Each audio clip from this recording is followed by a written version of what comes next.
Assalamualaikum warahmatullahi wabarakatuh. Selamat datang di ruang belajar IPA. Pernahkah kalian berpikir bagaimana tubuh kita bisa merespon panasnya api, mendengar suara, atau bahkan mengingat pelajaran yang kita pelajari kemarin? Semua itu bisa terjadi karena adanya sistem luar biasa dalam tubuh kita yang disebut sistem koordinasi. Hari ini, kita akan mempelajari bagian penting dari sistem itu, yaitu sistem saraf manusia. Sistem ini adalah jaringan komunikasi super cepat dalam tubuh yang menghubungkan otak dengan seluruh bagian tubuh. Marilah kita pelajari bersama bagaimana sistem saraf bekerja, mengatur gerakan, perasaan, hingga pikiran kita. Nah, sekarang, marilah kita pelajari lebih dalam tentang sistem saraf manusia.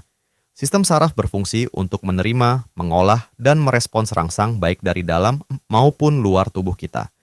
Sistem saraf tersusun atas jutaan sel saraf atau neuron. Struktur neuron tersusun atas dendrit, badan sel, akson, selubung mielin, nodus Ranvier, sel Schwann, dan sinapsis. Setiap struktur pada neuron memiliki fungsi yang berbeda-beda. Dendrit berfungsi untuk menerima impuls atau sinyal dari sel lain dan dikirimkan ke badan sel. Akson berfungsi meneruskan impuls dari badan sel ke sel lainnya. Sel Schwann berfungsi membentuk selubung mielin. Selubung mielin berfungsi untuk mempercepat jalannya impuls dan melindungi akson. Bagian akson yang tidak dilindungi selubung mielin disebut dengan nodus Ranvier. Nodus Ranvier berfungsi sebagai tempat masuknya ion, ujung akson disebut dengan sinapsis.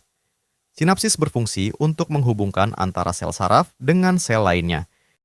Nah, berdasarkan fungsinya, neuron dibedakan menjadi 3 jenis, yaitu neuron sensoris, neuron motoris, dan neuron konektor. Neuron sensoris berfungsi menghantarkan impuls dari organ sensor ke pusat saraf. Neuron motoris berfungsi menghantarkan impuls dari pusat saraf ke organ motor atau efektor seperti otot atau kelenjar. Sedangkan neuron konektor menghubungkan satu neuron dengan neuron lainnya. Gerakan sadar yang dilakukan tubuh kita merupakan tanggung jawab otak, sedangkan gerak refleks dikendalikan oleh medula spinalis. Struktur otak pada manusia sangat kompleks. Beberapa di antaranya adalah otak besar atau cerebrum, otak kecil atau cerebellum, kelenjar pineal, pituitari, dan medula oblongata. Nah, otak besar berfungsi sebagai pusat gerakan sadar dan mengolah berbagai impuls dari berbagai macam indera. Otak kecil berfungsi sebagai pusat keseimbangan gerakan, kontrol gerakan mata, serta koordinasi gerakan sadar yang terkait keterampilan, misalnya mengetik dan memainkan piano. Kelenjar pituitari berfungsi sebagai kelenjar yang menghasilkan berbagai macam hormon. Kelenjar pineal berperan dalam pengaturan jam biologis, misalnya waktu bangun tidur, dan kebiasaan lainnya. Itulah tadi pembahasan singkat tentang sistem saraf manusia. Semoga kalian semakin paham bagaimana tubuh kita bisa merespon dengan cepat terhadap berbagai rangsangan.